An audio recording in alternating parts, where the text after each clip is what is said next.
ہماری زندگی کی ساری مصیبتیں ہماری خود لائی ہوئی ہیں۔ یہ بات میں بڑے وثوق سے کہہ رہا ہوں، اور میں اس پر آپ کو اب دو باتیں ایسی بتاؤں گا کہ آپ حیرت کے سمندر میں ڈوبتے چلے جائیں گے۔ عرب کا ایک میں نے کلپ سنا ہے ایک عرب عالم کا، انہوں نے اس میں بڑی تفصیلی گفتگو کی، میں مختصر کر کے آپ کو بتاتا ہوں، اور میں بھی اس وقت حیرت کے سمندر میں ڈوبتا چلا گیا اور اس نتیجے پر پہنچا کہ ساری مصیبتیں ہم نے خود اپنے ارد گرد اکٹھی کی ہیں، اس کا اور کوئی ذمہ دار نہیں ہمارے اپنے علاوہ۔ دیکھیں، جو روزمرہ زندگی کے اندر آپ اپنے الفاظ بولتے ہیں اپنے لیے، اپنی اولاد کے لیے، یا آپ جو کسی دوسرے پر تنقید کر کے یا طنز کر کے جو کسی غیر کے بارے میں اپنے علاوہ کسی اور کی طرف اشارہ کر کے کوئی بات کرتے ہیں، یہ الفاظ واپس آپ کی زندگی میں آتے ہیں، جو اپنے لیے بولے جاتے ہیں، اور مایوس کن الفاظ کہ نصیب ہی ایسے ہیں اور نصیب اچھے نہیں ہو سکتے، حالات ایسے ہی ہیں، اسی میں جینا ہے اور ایسے ہی رہنا ہے، ہمارے کہاں اتنے نصیب، ہمارے کہاں اتنے، ہماری لک کہاں اتنی اچھی کہ ہمیں یہ ہو جائے وہ ہو جائے، اور ہم کہاں اتنے وہ، اور ہماری تو زندگی ایسی ہے، بس تنگ ہو کے رہ گئی ہے، اسی میں مر جانا ہے، اسی میں ایسے ہی رہنا ہے۔ یہ الفاظ جو اپنے بارے میں بولے جاتے ہیں،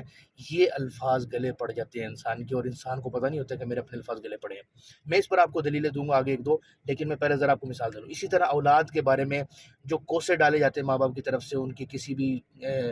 ناگواری جب ان سے پیش آتی ہے تو یہ نکمی اولاد ہے، نالائق اولاد ہے، اس سے کچھ نہیں ہونے والا، اس سے یہ نہیں ہوگا، اس سے یہ نہیں ہوگا، اس سے کہاں ہونا ہے، اس کے بس کا کہاں ہوگا۔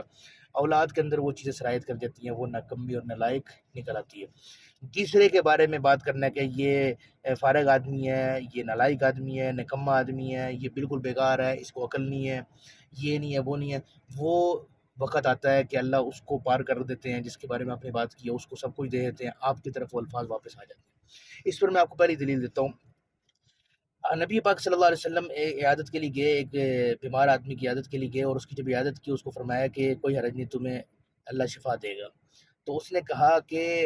ایک بخار ہے جو ایک بوڑھے شخص میں داخل ہوا ہے، اس کو قبر میں اتار کے چھوڑے گا۔ تو آپ صلی اللہ علیہ وسلم نے جواب میں پھر کیا فرمایا؟ فرمایا اذن نعم، کہ پھر ایسا ہی ہوگا جو تم نے کہہ دیا۔ یعقوب علیہ السلام نے جب یوسف علیہ السلام کو بھائیوں کے ساتھ روانہ کرنے کا ارادہ کیا تو کیا خدشہ ظاہر کیا تھا؟ اخاف ان یاکلہ الذئب، مجھے ڈر لگتا ہے کہ اس کو بھیڑیا نہ کھا جائے۔ تو جواب میں جو یوسف علیہ السلام گم ہو گئے اور واپس نہیں پہنچے، تو کہانی کیا تھی؟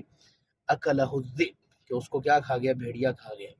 تو اسی لیے آپ کے اپنے الفاظ جو آپ نے اپنے بارے میں بولے ہیں، اپنی اولاد کے بارے میں بولے ہیں، اپنے حالات کے بارے میں بولے ہیں، اپنے فیوچر کے بارے میں بولے ہیں، اپنے روزگار کے بارے میں بولے ہیں، اپنی صحت کے بارے میں بولے ہیں، اور آپ نے اپنی ہر، یعنی جو اپنے مجھ سے متعلقہ چیز کے بارے میں بولے ہیں، وہی الفاظ عملی طور پر اکٹھے ہو کر آپ کی ارد گرد جمع ہو چکے ہیں۔ آپ اس چیز کو مانیں اور مانیں گے۔ آپ اپنی گزری ہوئی زندگی پر نظر ڈالیں، آپ یقین کریں کہ آپ خود اس چیز کو مانیں گے کہ آپ نے جو الفاظ بولے تھے وہی آپ کے ساتھ عملی طور پر آپ کی زندگی میں داخل ہو چکے ہیں۔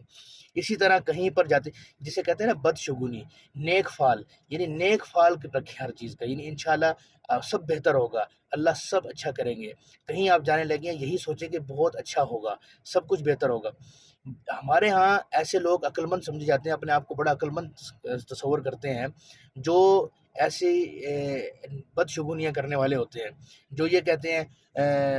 ایسا نہ ہو جائے، ویسا نہ ہو جائے، مجھے لگتا ہے ایسا ہو جائے گا، ویسا ہو جائے گا، اور بعد میں وہ ایسا ہو جاتا ہے، جس پر وہ مزید اس چیز کو بڑے ہی فخر سے کہتے ہیں کہ ہم نے کہا تھا نا، میں نے کہا تھا نا ایسا نہ ہو جائے، ہو گیا نا، مجھے پہلے ہی پتا تھا، مجھے پہلے ہی لگ رہا تھا یہ ایسے ہوگا۔ حالانکہ یہ عقل مندی کی بات نہیں ہے، یہ تو بہت نحوست کی بات ہے کہ آپ نے ایسے منحوس الفاظ ادا کیوں کیے تھے جس کی وجہ سے یہ الفاظ گلے پڑ گئے۔ سمجھ آئی؟ تو یہ کوئی عقل مندی کی بات نہیں ہے، بلکہ یہ بیوقوفی کی بات ہے کہ ایسے الفاظ، ایسی باتیں کر دینا کہ جو بعد میں گلے پڑ جاتی ہیں۔ تو لہٰذا نیک فعل رکھیں، اللہ کے ساتھ حسن ظن رکھیں۔ اللہ فرماتے ہیں انا عند ظن عبدی، میں اپنے بندے کے گمان کے مطابق فیصلہ کرتا ہوں۔ اب بندے کے اوپر ڈیپینڈ کرتا ہے کہ وہ کتنا ہی اچھا اللہ سے گمان کر لے، اللہ ویسے ہی کرتے ہیں۔ یقین کریں اس بات کو اس طریقے سے جب میں نے سنا تو مجھے خود بھی اس بات کا علم نہیں تھا، اور میں نے جب اپنی زندگی پر نظر جڑائی تو مجھے میرے حیرت کے جھٹکے لگے کہ یار واقعی جو لفظ منہ سے نکلے تھے وہ ایک وقت ایسا آیا تھا کہ وہ اپنی زندگی میں سامنے وہ عملی طور پر وہ چیزیں ساری سامنے کھڑی تھیں۔ لہٰذا آج سے اپنے الفاظ درست کر لیں، اچھا اور پر امید جملہ بولیں، اچھائی والا جملہ بولیں، اللہ سے نیک گمان رکھیں اپنے بارے میں، اپنی اولاد کے بارے میں، اور کسی کے اوپر طنز نہ کریں اور کسی کے بارے میں اچھا جملہ بولیں۔ ابن سیرین رحمۃ اللہ علیہ فرماتے ہیں کہ ایک بندے کو میں نے کہا تھا او مفلس، بھکاری، 40 سال کے بعد وہ لفظ میرے پر واپس لوٹا اور میں بھکاری بن گیا۔ انسان کی اپنی زندگی میں کچھ لفظ ایسے ہوتے ہیں جو انسان نے کسی کو بولے ہیں یا اپنے لیے بولے ہیں یا اپنی اولاد کے لیے بولے ہیں، وہ اس کے گلے پڑ جاتے ہیں اور اس کو پتہ نہیں ہوتا۔ لہٰذا یہ ایک چیز ہے جس کو آپ اگر آج سے آپ اپنے کلام کی اصلاح فرما رہے ہیں، اپنی زبان کی اصلاح کر لیں، کہتے ہیں احفظ لسانک لأن البلاء موکل بالمنطقی، اپنے زبان کی حفاظت کرو کیونکہ مصیبت جو ہوتی ہے وہ گفتگو کے ساتھ نتھی ہوتی ہے، اس کے ساتھ جڑی ہوئی ہوتی ہے اور انسان کو اس کا ادراک نہیں ہوتا، انسان بول دیتا ہے اور پھر وہی چیز عملی طور پر اس کی زندگی میں داخل ہو جاتی ہے۔ آج سے اپنے الفاظ درست کر لیں، آپ کے حالات درست ہونے شروع ہو جائیں گے۔ جیسے الفاظ آپ بولیں گے ویسے آپ کے حالات اور زندگی بننی شروع ہو جائے گی۔ آپ اپنی زندگی پر نظر دوڑائیں، اپنے ارد گرد نظر دوڑائیں، جو لوگ اچھے کی امید رکھتے تھے وہ جس بھی حالات میں تھے آج وہ اچھے ہو چکے ہیں یا اچھے ہو رہے ہیں، اور جو لوگ بدشگونیاں اور مایوسیوں والی باتیں کرتے تھے وہ آج بھی مایوس کن حالات میں ہیں اور برے حالات کے اندر جی رہے ہیں۔ لہذا الفاظ درست کریں، احفظ لسانک لأن البلاء موکل بالمتقین۔ السلام علیکم و رحمۃ اللہ وبرکاتہ۔